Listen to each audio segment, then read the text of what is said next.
జిల్లా సీనియర్ నాయకులు రాష్ట్ర తెలుగుదేశం పార్టీ కార్యదర్శి పెద్దలు కోటంరెడ్డి శ్రీనివాసరెడ్డి అన్న గారికి, మాజీ మున్సిపల్ చైర్మన్ తాళ్లపాక అనురాధమ్మ గారికి, దార్ల వెంకటేశ్వర గారికి, డివిజన్ అధ్యక్షులు సుజన్ గారికి, అందరికీ చేసిన నాయకులందరికీ పేరు పేరున పుట్ట అజయ్ గారికి అందరికీ పేరు పేరున నమస్కారం సార్.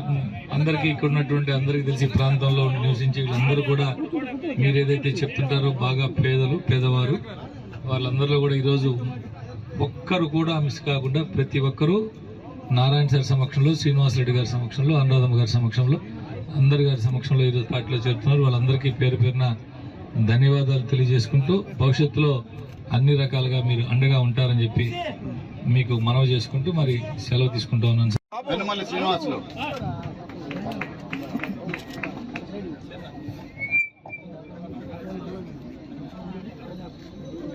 ఎడంపల్లి శ్రీదేవి,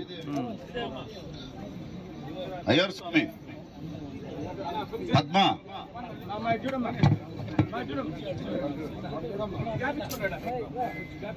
సుబ్బయ్య.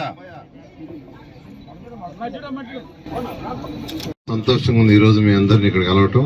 ఈరోజు డార్ల సుధాకర్ గారి ఆధ్వర్యంలో ఈరోజు అనేక మంది ఈ డివిజన్లో తెలుగుదేశం పార్టీలో చేరుతున్నారు. వాళ్ళందరినీ హృదయపూర్వకంగా ఆహ్వానిస్తున్నాను.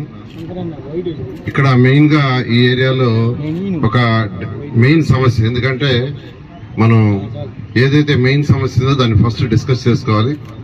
ఇక్కడ 70 ఏళ్ళు, సుమారుగా 70 ఏళ్ళకి సంబంధించి సమస్య ఎంతో కాలం నుంచి ఉంది.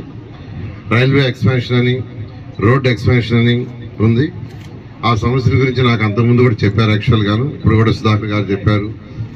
దాని గురించి డీటెయిల్ గా ఖచ్చితంగా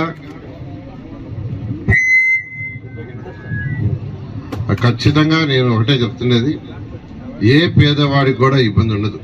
నేను చాలా క్లియర్ చెప్తున్నాను.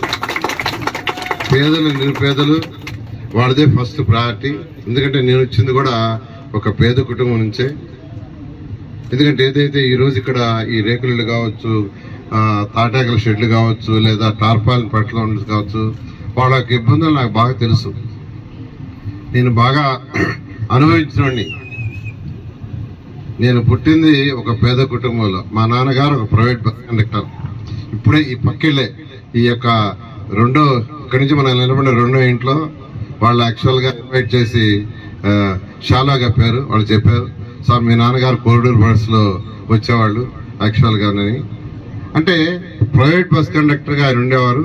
ఆయన చదివింది తరగతి. మా అమ్మగారు ఏరుముద్ర, ఆయన చదవాల, కానీ మమ్మల్ని చక్కగా చదివించింది.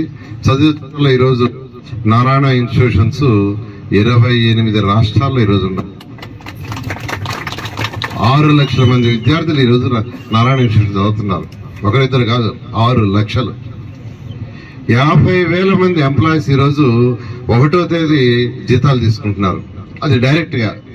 మరొక 50,000 మంది సెక్యూరిటీ గార్డ్స్ గా అట్లా రకరకాలుగా ఈరోజు నారాయణ ఇన్స్టిట్యూషన్స్ వల్ల దాదాపు 1,00,000 మంది 50,000 డైరెక్ట్ జీతాలు, 50,000 ఇండైరెక్ట్ గా జీతాలు తీసుకుంటూ ఈరోజు నారాయణ ఇన్స్టిట్యూషన్ వల్ల ఈరోజు జీవనాన్ని కల్పిస్తున్నారు.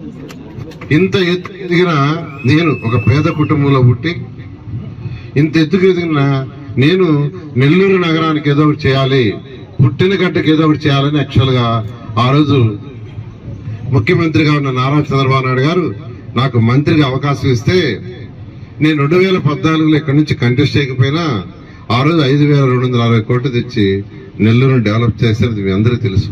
నేను ఎమ్మెల్యేగా, వేమిరెడ్డి ప్రభాకర్ రెడ్డి గారు ఎంపీగా కంటెస్ట్ చేస్తున్నారు. మీ అందరిని రిక్వెస్ట్ చేసేది ఒకటే, ఏ నగరం అయినా, ఏ జిల్లా అయినా డెవలప్ చేసుకోవాలంటే రాష్ట్రం నుంచి కొంత ఫండ్స్ రావాలి, కేంద్రం నుంచి కొంత రావాలి. నన్ను ఎమ్మెల్యే గెలిపిస్తే రాష్ట్రం నుంచి నేను యాక్చువల్ గా మన నెల్లూరుకి ఫండ్స్ వచ్చేది చేస్తాను. వేమిరెడ్డి ప్రభాకర్ రెడ్డి కూడా ఆయన కేంద్రం నుంచి ఫండ్స్ తీసుకొస్తారు. ఈ 2 ఫండ్స్ తో నెల్లూరుని ఒక మంచి స్మార్ట్ సిటీగా డెవలప్ చేసుకుంటామని తెలియజేస్తూ మా ఇద్దరికి మీ అమూల్యమైన ఓటు వేయాల్సిందిగా ప్రార్థిస్తున్నాను. Thank you.